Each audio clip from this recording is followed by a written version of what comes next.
जी students, तो exercise 3.3 को समझने से पहले कुछ बेसिक्स चीज़ें हैं। अगर ये आप समझ लेंगे तो फिर आपको ये पूरी एक्सरसाइज इजी लगेगी। पहली चीज़ फंक्शन, वैसे चैप्टर का नाम है सेट्स एंड फंक्शन।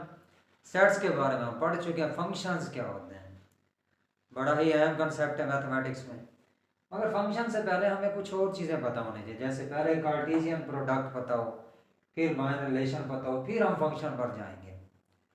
तो कार्टेशियन प्रोडक्ट क्या होता है?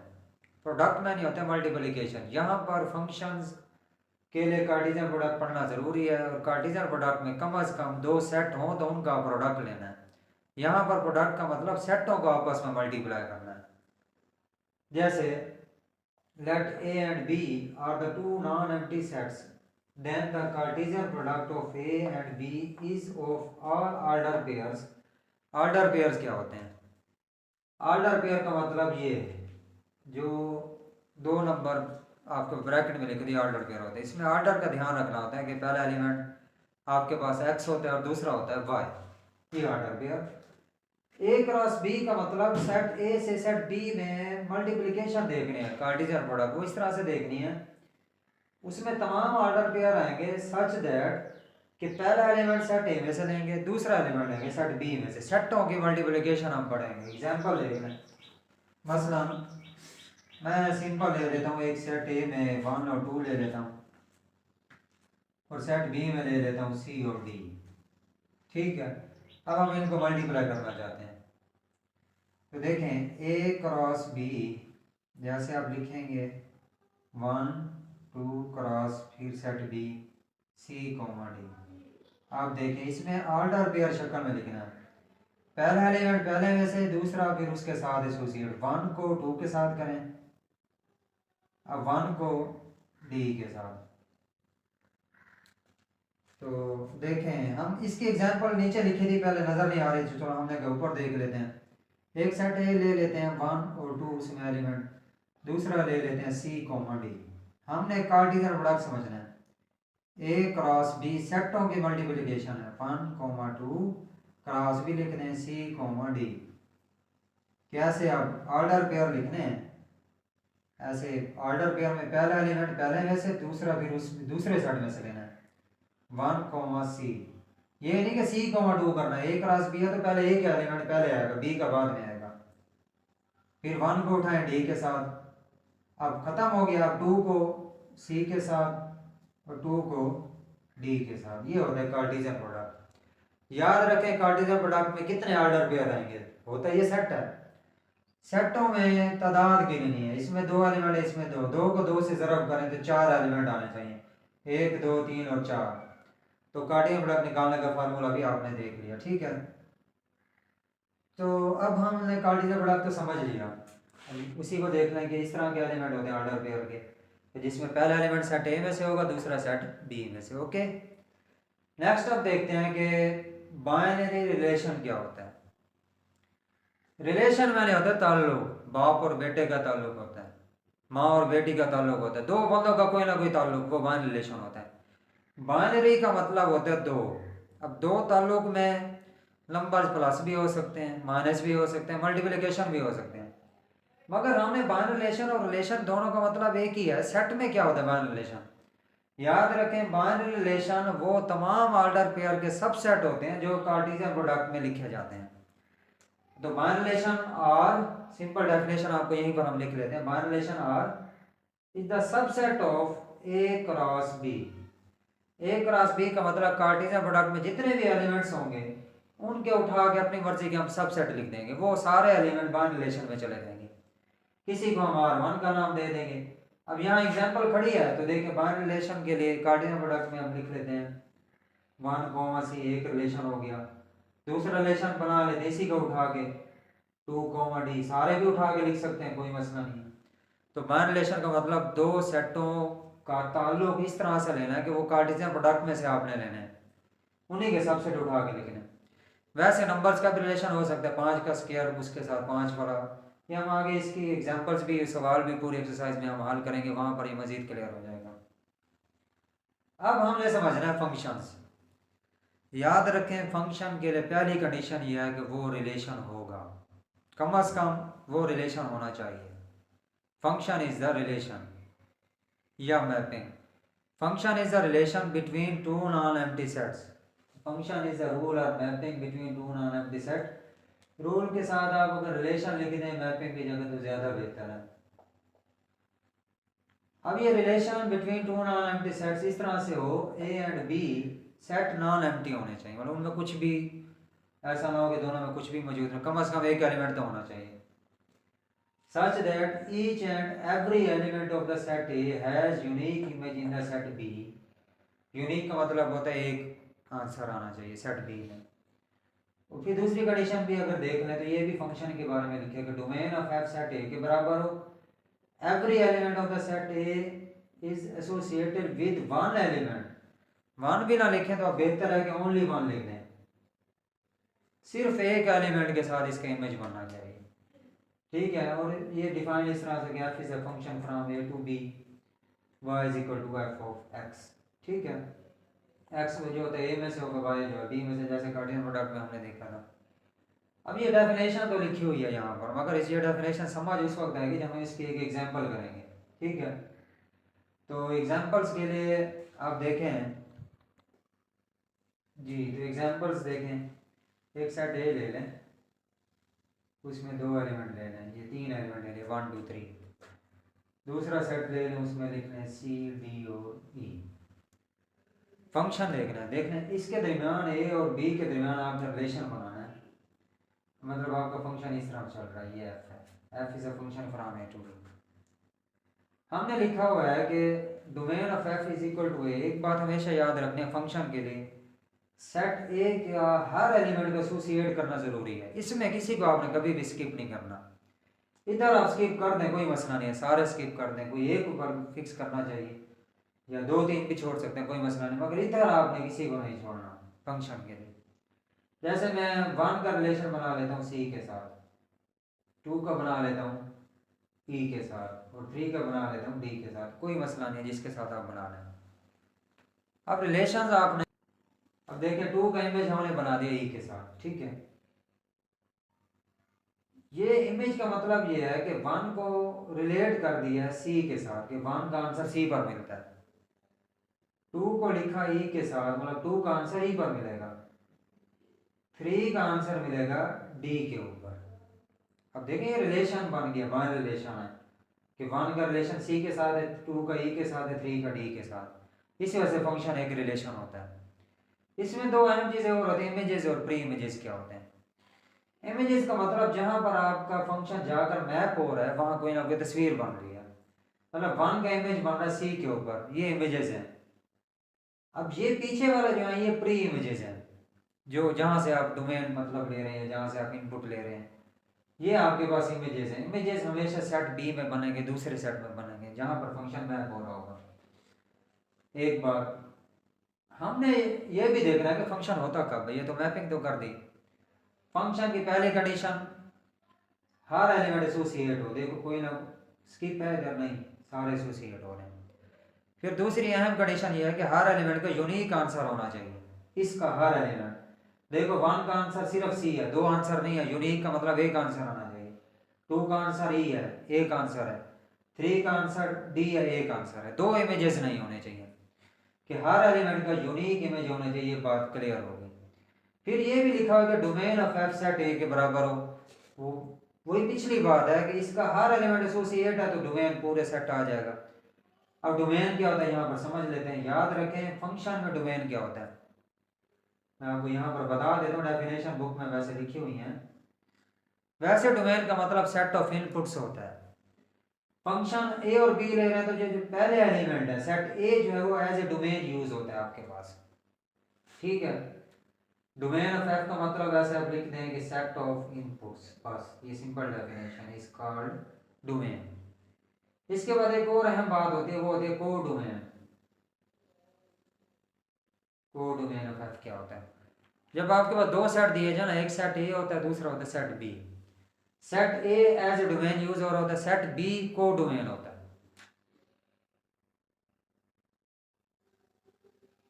अब होता है रेंज, रेंज अहम चीज है, इसको आपने मिक्स नहीं करना। रेंज ऑफ एफ का मतलब होता है, याद रखें रेंज का मतलब सेट ऑफ इमेजेस, जहां पर आपका आंसर होगा, जो आंसर आपको मिल रहे होंगे वो रेंज बनेगी हमेशा। तो बेहतर है कि रेंज की डेफिनेशन होती है सेट ऑफ आउटपुट्स। बस आउटपुट का मतलब जहां पर आपको आंसर मिले वो सारे आंसर उठा के लिख देंगे, वो रेंज बन जाएगी। डोमेन इटसेल्फ सेट ए, को domain itself set B. Range का मतलब जहां पर आंसर मिले। कभी कभी ऐसा भी होगा कि को डोमेन और रेंज इक्वल आ जाएंगे, मगर को डोमेन हमेशा पूरा सेट आएगा, और रेंज में कभी कभी हम ऐसा भी कर रहे होंगे कि हमें आंसर मुख्तलिफ मिल रहे होंगे, पूरा सेट नहीं मिल रहा होगा। तो रेंज आपने याद रखना है, जहां पर आपको इमेजेस मिले वहां पर रेंज की बात करनी है, ठीक है। ये मजीद इसके एग्जांपल्स हम आगे जब करेंगे तो ये डोमेन रेंज आपको यहाँ पर भी बता देते हैं, ठीक है। नेक्स्ट है फंक्शन की टाइप्स, ठीक है। ये फंक्शन है क्योंकि इसके ऊपर पूरी कंडीशन फुलफिल्ड है। Types of function. फंक्शन के टाइप्स को समझने से पहले पहली चीज चेक करनी है फंक्शन है या नहीं है। टाइप्स बाद की बात है, पहले फंक्शन चेक करना है। फंक्शन की दो कंडीशन, कि सेट ए का हर एलिमेंट एसोसिएट हो और सेट बी में उसका एक आंसर आना चाहिए, बस ये है फंक्शन की डेफिनेशन सिंपल उर्दू में। टाइप्स ऑफ फंक्शन से पहले इनटू फंक्शन क्या होते हैं बाद में देखते हैं। फंक्शन है क्या, इसको देखते हैं। देखो ये सेट ए है, ये सेट बी है। वन का आंसर टू पर है, मतलब वन के इमेज टू पे बन रहा है, टू के इमेज फोर पे बन रहा है, थ्री के इमेज सिक्स पे बन रहा है, एट को हमने स्किप कर दिया, कोई मसला नहीं है क्योंकि ये फंक्शन में रेस्ट्रिक्शन ही नहीं है। फंक्शन में एक बात है कि सेट जो ए ले रहे हो ना इनपुट्स वाली, उसको आपने ज़रूर उठाना है हर एलिमेंट को। तो देखो वन का आंसर मिल रहा है टू,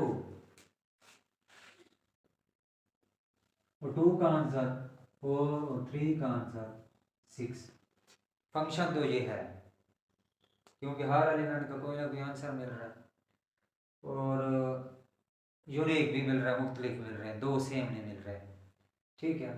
मसलन ऐसी कंडीशन नहीं है कि जैसे अगर आपके पास वन टू है और इधर आ जाता है थ्री फोर, एक वन का आंसर थ्री भी है और वन का आंसर फोर भी है, तो ये तो फंक्शन नहीं होता। फंक्शन के लिए हमने पढ़ा है कि हर एलिमेंट का एक आंसर आना चाहिए, ठीक है।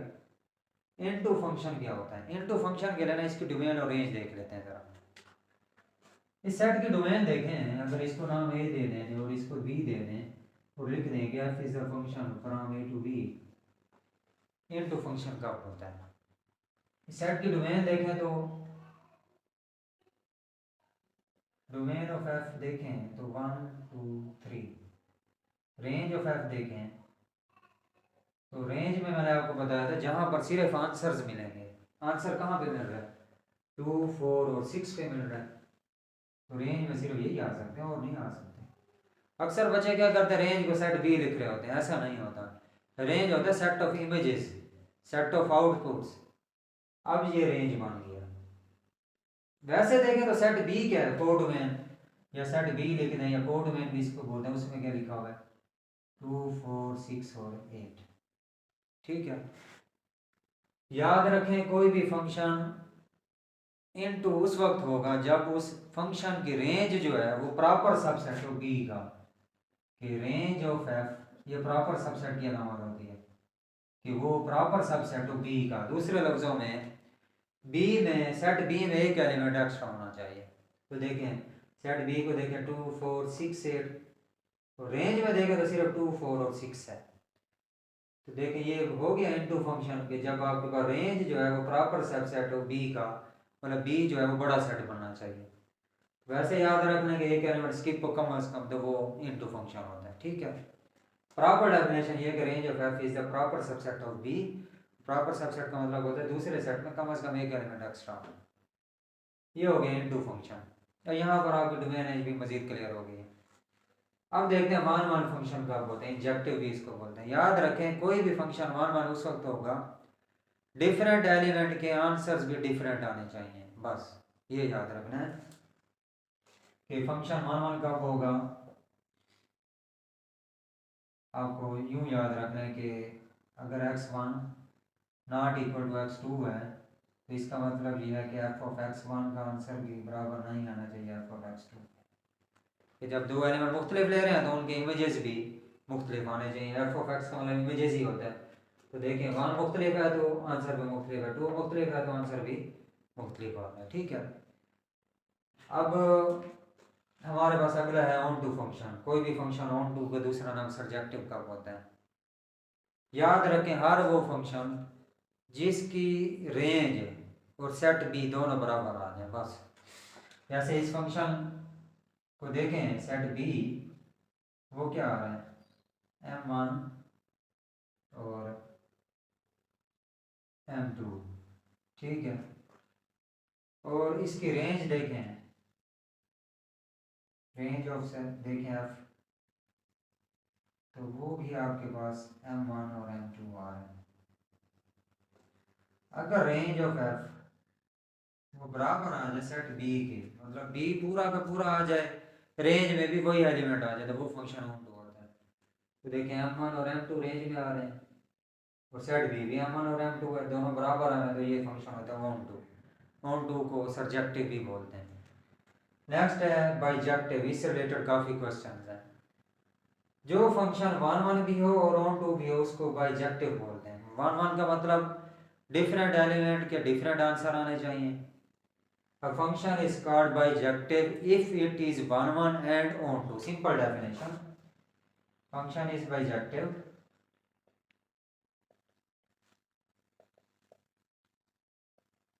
if it is 1 1 and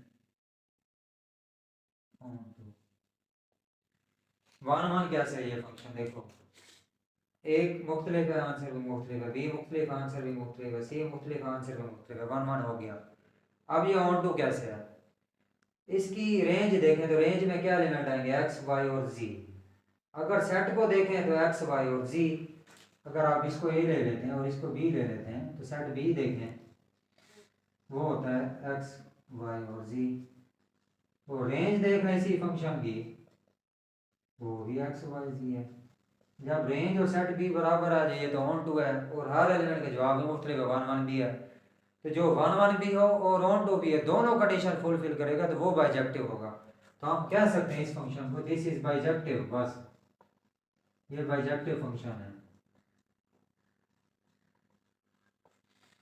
कभी भी आपने चेक करना होगा कोई भी फंक्शन नहीं है या है, उसके लिए आप ये दो कंडीशन में देख लें, यूनिकनेस देख लें, सेट ए का हर एलिमेंट एसोसिएट होना चाहिए।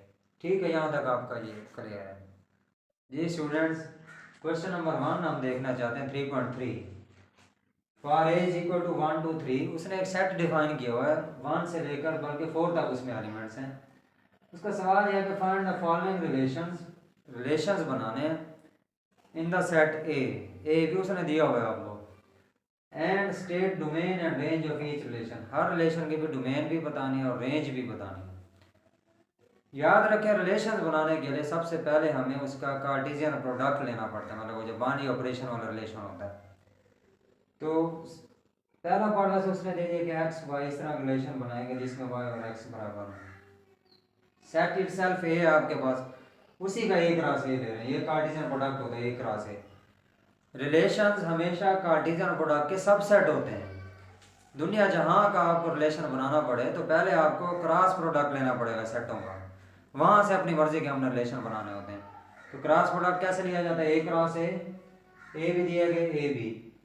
तो इसमें देखें तो 1 2 3 और 4, इसमें भी 4 एलिमेंट है, तो इसके कार्टेशियन प्रोडक्ट में 16 एलिमेंट आएंगे, 4 × 4। तो पहला एलिमेंट पहले के साथ 1, 1, फिर 1 को उठाएं 2 के साथ, फिर 1 को 3 के साथ, 1 को 4 के साथ, फिर अब 2 को 2 1, फिर 2 को 2 के साथ, 2 को 3 के साथ, फिर 2 को 4 के साथ। अगला एलिमेंट फिर 3 है, 3 को सारों के साथ हमने किया हुआ है।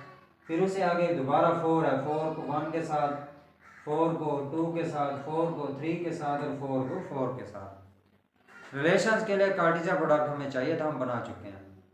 इसी में से हमने रिलेशन ढूंढने हैं। रिलेशन सबसेट होते हैं कार्टेशियन प्रोडक्ट के। उसने खुद कहा कि आप एक ऐसा रिलेशन बताएं जिसमें y और x बराबर हो। याद रखें हमारे जो कार्टेशियन प्रोडक्ट या रिलेशन होते हैं उसमें पहला एलिमेंट x होता है, दूसरा y। इसमें से आप ऐसे नंबर ढूंढें जिसमें दोनों बराबर हो, x भी बराबर हो और y भी बराबर हो। तो देखें एक एलिमेंट 1 1, दूसरा देखें तो 2 2, 3 और 4। ये पहला हमारा सवाल जो रिलेशन उसने कहा था कि ऐसा बना जिसमें दोनों एलिमेंट्स इक्वल हम बना चुके हैं। अब देखें स्टूडेंट्स, उसने इसकी डोमेन पूछी हुई है, डोमेन ऑफ R1। आप लिखेंगे डोमेन ऑफ R1। डोमेन में हमेशा फर्स्ट एलिमेंट होता है, ऑर्डर पेयर्स का फर्स्ट एलिमेंट डोमेन, तो 1 2 3 और 4।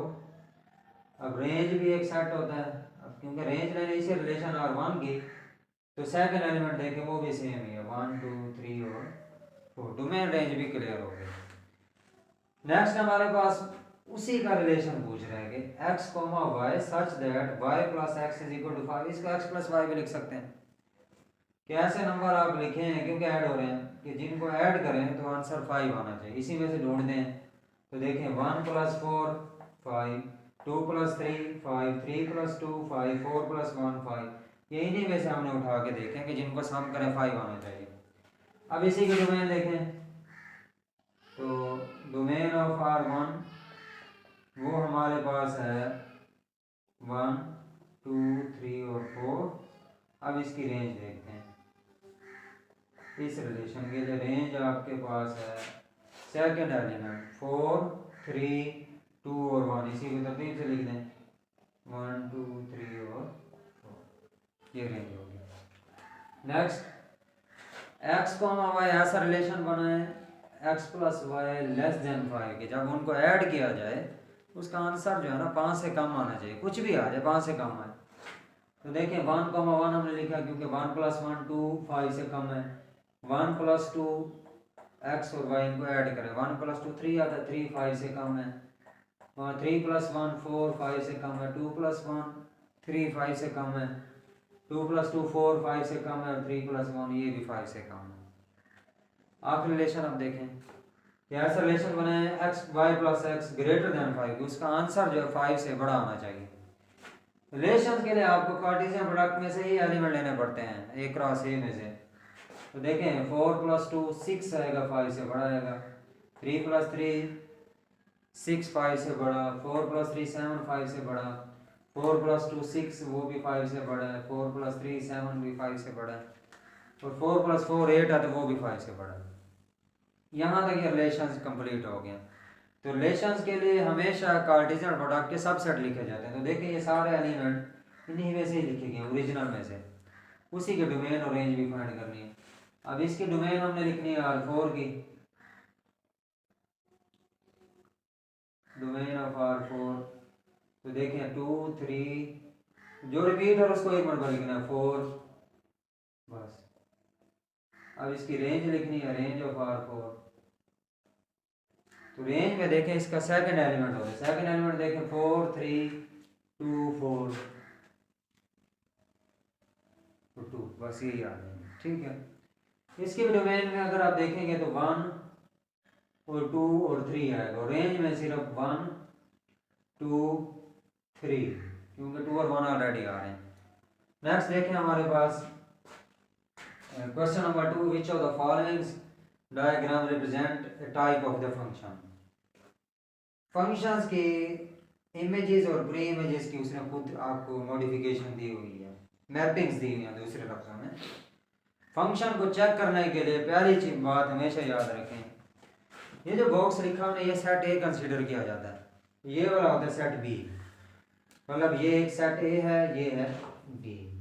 ये फंक्शन जो है एफ वो है ए से बी की तरफ है, ये फंक्शन बना हुआ है। उसने खुद भी देखे एरोज लगाए हुए हैं, ठीक है। अब हमने ये बताना कि फंक्शन किस तरह का है। पहली बात हमेशा याद रखें, फंक्शन के लिए सेट ए के जितने भी एलिमेंट हों उनका यूनिक इमेज होना चाहिए, मतलब एक आंसर आना चाहिए, ठीक है ना। एक बंदे का एक के साथ रिलेशन होना चाहिए। अगर 1 को देखें तो 1 का आंसर ए भी आ रहा है, 1 का बी भी आ रहा है। अब फंक्शन की पहली जो कंडीशन है वो फेल हो रही है, फंक्शन ही नहीं, हम इसकी टाइप नहीं बताएंगे, नॉट अ फंक्शन। इसकी रीजन आपको पता हो कि सेट ए के हर एलिमेंट का एक आंसर होना चाहिए, यूनिक इमेजेस। दूसरे को देखते हैं, इसकी टाइप बताने की जरूरत नहीं जब फंक्शन ही नहीं है। ए से एक इमेज 1 पे बन रहा है, बी का 3 पे बन रहा है, सी का 5 पे बन रहा है, मतलब हर एलिमेंट का यूनिक इमेज तो है। अब ये कौन सी टाइप है, याद रखें डिफरेंट एलिमेंट के डिफरेंट इमेजेस हैं, मतलब ए का मुख्तलिफ जवाब है, बी का भी मुख्तलिफ है, सी का भी मुख्तलिफ, ये आपस में भी मुख्तलिफ है। जब डिफरेंट एलिमेंट्स के आंसर्स भी डिफरेंट मिले तो वो फंक्शन होता है वन वन। अब ये वन वन तो है, चलो एक चीज़ हो गई वन वन फंक्शन। फिर देखें हर वो फंक्शन जिसकी रेंज भी सेट बी के बराबर आ जाए। रेंज में एलिमेंट आएगा 1 3 और 5, सेट बी में भी 1 3 और 5 है। जब रेंज सेट बी के बराबर आ जाए यानी कि रेंज ऑफ एफ वो बराबर आ जाए सेट बी के, उस फंक्शन को बोलते हैं ऑन टू। ठीक है, अब ये दोनों कंडीशन हो रही, वन वन भी है ये ऑन टू। याद रखें हर वो फंक्शन जो वन वन भी होगा ऑन टू भी होगा उसको बाइजेक्टिव बोलते हैं। तो ये असल में जिसका एग्जैक्ट आंसर है वो है ये बाइजेक्टिव फंक्शन। ठीक है, क्योंकि वन वन भी है और ऑन टू भी है, ये दोनों चीज़ें आपको बता दी यहाँ पे। नेक्स्ट देखें तो वन के इमेजेस ए, टू का भी बी, थ्री का भी सी, डिफरेंट एलिमेंट के आंसर भी डिफरेंट आ रहे हैं। वन वन तो ये है, रेंज लें सेट की फंक्शन की तो वो भी सेट बी के बराबर आ रहा है, तो ये फंक्शन बाइजेक्टिव है, वन वन भी और ऑन टू भी।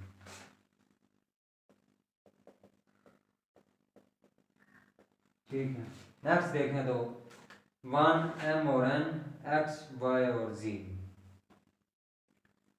एक तो इसमें एरोज नहीं लगी, चलो अगर एरोज नहीं लगे हम देखते हैं ये फंक्शन है, हर एक का कोई ना कोई इमेज तो है। अगर देखें तो सेट इसमें एक एलिमेंट स्किप किया हुआ है हमने। फंक्शन के डेफिनेशन में है कि जब रेंज जो है वो प्रॉपर सबसेट हो बी का, मतलब कम से कम आप एक एलिमेंट लीव कर दें तो वो इनटू फंक्शन होता है। ये इनटू है मगर ये फंक्शन इस वजह से नहीं है कि फंक्शंस के लिए एरोज होना ज़रूरी है कि इसका इमेज कहीं ना कहीं बन रहा है। इनटू तो है मगर ये फंक्शन नहीं है क्योंकि एरोज नहीं है, नॉट फंक्शन आप बोल देंगे।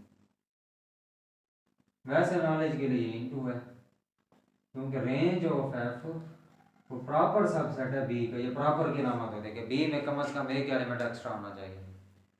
ठीक है, उसकी रेंज में एक लीव किया हुआ है। क्वेश्चन नंबर 3, ये कंपोजिशन ऑफ फंक्शंस है या फंक्शनल वैल्यूज हैं किसी पॉइंट पर। जी ऑफ एक्स एक फंक्शन है in the variable x, H of x भी एक फंक्शन है in the variable x, x square plus 1, ये फंक्शन इस तरह से डिफाइंड है, ये भी फंक्शन डिफाइंड है, ये लीनियर है, ये क्वाड्रेटिक है। हमने फाइंड करना है जी ऑफ जीरो। याद रखें ये होता है जी ऑफ एक्स असल में एक्स आपके पास एज ए डोमेन यूज हो रहा होता है, एज ए इनपुट। क्या आप इस फंक्शन में एक्स की जगह कोई नंबर पुट करते हैं आपको कोई ना कोई आंसर मिल जाएगा। अब आप एक्स की जगह जीरो का मतलब ये है कि ओरिजिनल फंक्शन में ही एक्स की जगह जीरो लिखेंगे। तो जी ऑफ जीरो इसमें 3 इंटू जीरो, जीरो प्लस 2 तो आंसर 2 आ जाएगा। जी ऑफ -3 का मतलब एक्स की जगह -3 आएगा, तो -3 को इससे मल्टीप्लाई करें, -3 -9 प्लस 2 वैसे है -7 आ जाएगा। नेक्स्ट देखें तो अब जी ऑफ 2 और 3 भी कह रहा है इसी का, तो एक्स का 2 और 3 पुट करेंगे, 3 से 3 कैंसल, 2 प्लस 2 4। अब एच ऑफ 1 निकालना है, फंक्शन आपका चेंज हो चुका है। एच ऑफ 1 का मतलब एक्स चाहिएगा 1, तो 1 स्क्वायर प्लस 1 ये 2 आ जाएगा। एक और आपको एज एक्सरसाइज हम दे रहे हैं स्टूडेंट्स को, ये है कि एच आपके पास डिफाइंड है, आपने एच ऑफ -4 का भी आंसर बताना है हमें, कमेंट सेक्शन में बता दें। और एच ऑफ -1/2 फंक्शन आपके सामने डिफाइंड है। ठीक है स्टूडेंट्स, यहाँ तक ये कंप्लीट है। तो जी स्टूडेंट्स, अब हम क्वेश्चन नंबर 4 की बात कर रहे हैं, 3.3 हम कर रहे थे। गिवन दैट स्टेटमेंट पहले समझ लेते हैं कि f of x a x plus b plus 1 ये फंक्शन डिफाइंड है, मैंने खुद बताया हुआ है। बता रहे कि ए एंड बी और कांस्टेंट, कांस्टेंट का मतलब कोई भी नंबर इनका आ सकता है आंसर, 0 1 2 3 कुछ भी, ये ऐसे मल्टीपल यूज है, स्केलर मल्टीपल। ये बता रहे कि if f of 3 is equal to 8, ये समझने वाली बात है कि एफ ऑफ 3 का मतलब जब फंक्शन में आप 3 पुट करेंगे तो उसका आंसर 8 के बराबर रखना पड़ेगा। फिर एफ ऑफ 6 का मतलब एक्स की अगर 6 पुट करेंगे तो आंसर 14 के बराबर रखना, ही उसने खुद बताया हुआ है। पूछ क्या रहा है कि फाइंड ए एंड बी, ए और बी का आंसर बताना है आपने। ठीक है, सोल्यूशन हमेशा ऐसे सवालों में आपने याद रखना है कि पहले फंक्शन को जो दिया गया उसका नाम रख दिया, x plus b plus 1 is equal जो भी दिया होगा। So f of 3 is equal to 8, ये उसने खुद बताया कि एफ ऑफ 3 8 लेना है। यहाँ पर ये सिर्फ समझने वाली बात है। एफ ऑफ 3 का मतलब फंक्शन में एक्स की जगह 3 रखना है। तो फंक्शन में देखें ए एक्स की जगह 3, a into 3 plus b plus 1 is equal to 8। 1 इधर आकर माइनस हो गया, 8 minus 1 7, 3a plus b is equal to 1। ये पहली इक्वेशन आपके पास बन गई है। Next f of 6 is equal to 14, मतलब फंक्शन में एक्स जगह आपने 6 लिखना है। ओरिजिनल फंक्शन में a इंटू 6 लिखा है प्लस b प्लस 1 वैसे इज इक्वल टू 14। 6 को a से मल्टीप्लाई करें 6 से आएगा आपके पास प्लस b, 14 माइनस 1। अब 6a plus b is equal to आपके पास ये आ जाएगा 13। तो ये दो इक्वेशनें बन गई हैं। हमारा मकसद ए और बी निकालना है। अगर आप देखें तो कई तरीके ए और बी को निकालने के 8वीं तक हम पढ़ चुके हैं। इनके कोफिशिएंट सेम है, देखो कुदरती तौर पर बी और बी सेम है। इन दोनों को माइनस कर लेते हैं, बी से बी कट जाएगा तो 1 minus 2, 3a plus b is equal to 7, 6a plus b is equal to 13। जब माइनस करते हैं तो साइन तब्दील करते हैं, minus minus minus, plus b से माइनस बी कैंसिल, 3a और माइनस 6 से माइनस 3a बचेगा। 7 और 13, 13 में से 7 जाएगा तो माइनस 6 बचेगा, माइनस से माइनस कट जाएगा, 3 2s are 6 तो a इज इक्वल टू 2 आ जाएगा। ये हमने एक स्टेप बैक कर दिया। वैसे हम देखें तो 3a is equal to 6, a is equal to 6 over 2। वैसे ये हमारे पास सॉरी ये 3 है, a इज इक्वल टू 2 आ जाएगा। नेक्स्ट सवाल, क्वेश्चन नंबर 5 बिल्कुल उसी से रिलेटेड है, इंतहाई आसान question.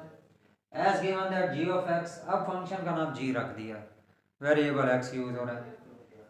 a and b are constant, same statement है। अब g ऑफ -1 का आंसर 0 दे दिया, g ऑफ 2 का आंसर 10 दे दिया। g ऑफ -1 का मतलब हम अच्छी तरह जानते हैं कि इसका मतलब x का आपने -1 पुट करना है, 2 पुट करना है। गिवन फंक्शन लिख दिया, g of -1 is equal to 0 दिया गया। x की जगह आप स्टूडेंट्स क्या करेंगे कि -1 लिख देंगे, सिंपल। तो -1 लिख दिया, ये -1 इसकी जगह, तो minus a plus b plus 5 is equal to 0। ये देखें ये 0 बराबर चल रहा है जो उसने रखा हुआ है। Minus a plus b is equal to 5 right side पर शिफ्ट होकर -5, इसको इक्वेशन 1 का नाम देते हैं। Next g of 2 is equal to 10, ये भी उसने खुद दिया हुआ है। अब g ऑफ 2 को देखें 10 के बराबर है तो x की जगह 2 लिखा, 2 into a plus b plus 5 is equal to 10, 2a plus b plus 5 is equal to 10 simple. तो ये इधर जाकर माइनस हो जाएगा, 2a plus b is equal to 5। Again देखें दोनों के कोफिशिएंट सेम है, b और b सेम है, इनको माइनस कर देते हैं, 1 minus 2, 2a plus b is equal to 5 minus a plus b is equal to, इन दो इक्वेशन को लिख के माइनस करते हैं। जब भी माइनस करते हैं तो साइन तब्दील कर देते हैं, इधर प्लस इधर माइनस इधर प्लस, 2a प्लस a 3 हो जाएगा 5 और 5 10 हो जाएगा। अब देखें तो 3 पर डिवाइड कर देंगे, इज इक्वल टू 10 ओवर 3। ठीक है, अब a is equal to 10 over 3 आ गया। इस a का आंसर जो हम इक्वेशन नंबर 1 में पुट कर देंगे तो minus a plus b is equal to -5 जो इक्वेशन 1 दी गई है, इसमें आपने a की वैल्यू -10 ओवर 3 लिख दी, plus b is equal to -5। ये -10 ओवर 3 इधर जाकर +10 ओवर 3 हो जाएगी। एलसीएम लेंगे 3 3 5 और 15, 15 में से 10 जाएगा आपके पास -5 बचेगा, b इज इक्वल टू -5 और 3। हमने भी a और b निकालना था। इसमें भी देखें तो a की वैल्यू जो मैंने इसमें पुट की तो b मिल गया था। ठीक है, नेक्स्ट हमारे पास देखें तो question number 6, consider the function f of x defined है, वेरिएबल x यूज हो रहा है। f of x is equal to 32, खुद क्या देगा, f ऑफ x को 32 के बराबर रखना है, कोई नंबर नहीं दिया, कुछ भी पुट नहीं करना, सिंपल एक लाइन का क्वेश्चन है। f of x equal to 32, f of x का आंसर 32 के बराबर रखना है। ये f ऑफ x है 5x plus 1, f of x की जगह 5x प्लस 1 लिख दिया तो 1 उधर जाकर माइनस हो जाएगा, सिंपल 5x, उसने कहा x निकालो, 5 को डिवाइड कर देंगे, x इज इक्वल 31 ओवर 5। आखिरी क्वेश्चन नंबर 7, अब f ऑफ x जो है वो c और d को वेरिएबल ले रहा है as a constant, cx² plus d, f of 1 is equal to 6, f of -2 is equal to 10, find c and d। जो गिवन हो फंक्शन पहले वो लिखें, फिर f of 1 is equal to 6 लिखें, लिख दिया। f ऑफ 1 का मतलब x में 1 पुट करना है, ओरिजिनल फंक्शन में x का 1, c इंटू 1 का स्क्वायर प्लस d, ये 6 वैसे चलेगा क्योंकि बराबर रखना है, तो c plus d is equal to 6 equation 1। Next f of -2 is equal to 10 है तो x की जगह -2 पुट करेंगे, उसी ओरिजिनल फंक्शन में -2 का स्क्वायर प्लस 4, 4c+d, दो इक्वेशन बन गई। दोनों के देखें तो कोफिशिएंट d सेम है। जब कोफिशिएंट कुदरती सेम है तो हम इनको माइनस कर देंगे ताकि एक कैंसिल हो जाएगा, दूसरा मिल जाएगा। तो c + d = 6, 4c + d = 10। जब माइनस करते हैं साइन तब्दील हो गया, d से d कट जाएगा। -4c + c -3c = -4। माइनस से माइनस कट जाएगा, 3 को डिवाइड कर देंगे 4/3, c की वैल्यू 4/3। अब c मिल गया तो d चाहिए। d के लिए c का आंसर किसी भी इक्वेशन में पुट कर सकते हैं। हमने इसका आंसर इक्वेशन 1 में पुट कर दिया, सिंपल। c = 4/3, d = 6। तो d क्या आ जाएगा 6, फिर जाकर -4/3 कैल्शियम, 6 3 = 18, -4 14/3। d का आंसर सिंपल नहीं है। तो ये यहाँ तक आपकी एक्सरसाइज स्टूडेंट्स कंप्लीट है। नेक्स्ट कोई भी बात आपने कमेंट सेक्शन में आप हमें ज़रूर याद करें।